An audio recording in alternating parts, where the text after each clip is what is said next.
नमस्ते दोस्तों Jeffrey Epstein जैसे इंसान हजारों साल पहले भी थे। जेफरी एप्स्टीन की फाइलों ने दुनिया में हड़कंप मचा कर रखा। जिसने भी उन फाइलों को देखा दिमाग हिल गया। इतिहास खुद को दोहराता है।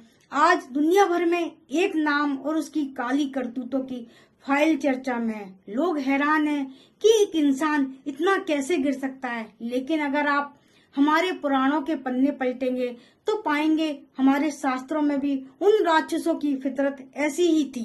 पुराणों में बताया गया कि राक्षस मायावी होते थे। वे अपना असली चेहरा डरावना रूप छिपाकर सुंदर दानी या साधु का वेश धारण कर लेते थे ताकि शिकार को भ्रम में डाल सकें। जैसे रावण या मारीच ने भी यही किया था। आज के दौर में देखें तो इस जेफरी एप्स्टीन ने भी यही किया है। बेशुमार दौलत, हाई प्रोफाइल पार्टियां और समाज सेवा का एक झूठा मखौटा पहन लिया और उसकी आधुनिक माया थी जिसके पीछे एक क्रूर राक्षस छिपा था जिसे दुनिया देख ही नहीं पा रही थी। राक्षस हमेशा समाज और धर्म के नियमों से दूर अपनी एक अलग दुनिया बसाते हैं। समुद्र के बीच सोने की लंका रावण की ऐसी ही तो थी। पाताल लोक की अंधेरी गुफाएं जहां सिर्फ उनका कानून चलता है। जरा सोचिए, आज का वो प्राइवेट आइलैंड वह कलयुग की लंका ही तो थी।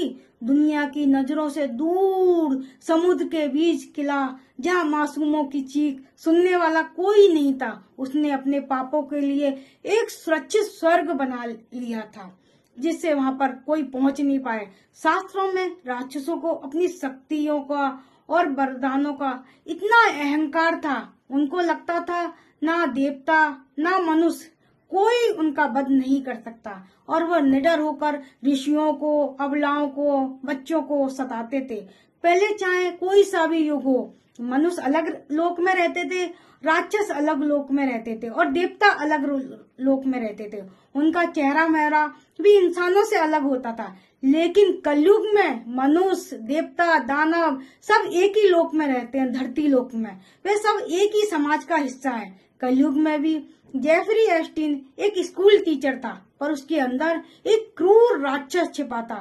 उसने षड्यंत्र का जाल बिछाया जिसमें दुनिया के सबसे ताकतवर और सत्ता में बैठे लोगों की कमजोरी का फायदा उठाया और उनको अपने आइलैंड में बुलाकर इतना घिनौना काम करता। सुंदर चेहरे, बच्चों को मारकर खाना, सब कुछ कितना भयानक और कितना डरावना था। और उन लोग उसके खूनी पंजे में फंसते चले गए। अभी कुछ धुंधले चेहरे सामने आए हैं। सबके पाप का घड़ा एक दिन फूटने लगेगा। उसको लगता था कि दौलत की दीवार इतनी ऊंची है कि कानून के हाथ उस तक कभी नहीं पहुंचेगा।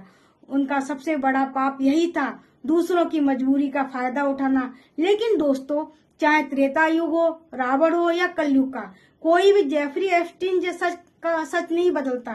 कर्म का सिद्धांत है, जब पाप का घड़ा भरता है तो कुदरत उसको फोड़ ही देती है। आज वो ये फाइलें खुल रही हैं, जो सच बाहर आ रहा है। यह सबूत है कि माया कितनी भी शक्तिशाली क्यों ना हो जाए, अंत में जीत सत्य की होती है।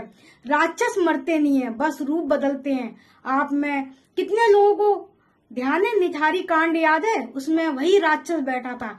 हजारों हजार साल पहले भी ताकत और सत्ता की लड़ाई थी और आज भी दुनिया के अंत तक, जब तक जेफरी एप्स्टीन जैसे लोग हैं जो हमारे समाज में बीच में घूम रहे हैं। नमस्ते दोस्तों, जय श्री कृष्णा। Thank you.